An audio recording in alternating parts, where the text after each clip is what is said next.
সাকিব যে কথাটা বলেছেন সেটা কিন্তু আপনার সেটাও আমলে নিতে হবে, যে যেভাবে একটার পর একটা ঘটনাগুলো হয়েছে, তাকে যেভাবে বলা হয়েছে যে দেশের জন্য কি করছেন, সাকিব বলছে যে আমি 15-16 বছর ধরে খেলছি, তারপর যখন জিজ্ঞেস করা দেশের জন্য কি করছেন,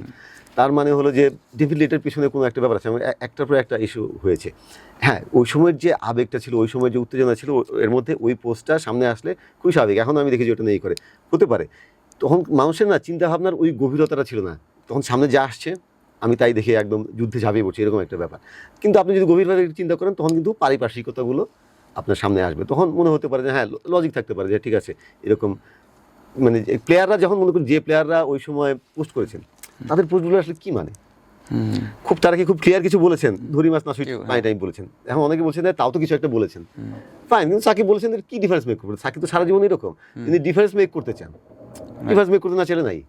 সো জাস্ট ওই ধরি মাছ না সুইট পানি টাইম তিনি কিছু দেন না, এখন আপনি সেটার সাথে অ্যাগ্রি করুন বা ডিসঅ্যাগ্রি করুন, this is how he is.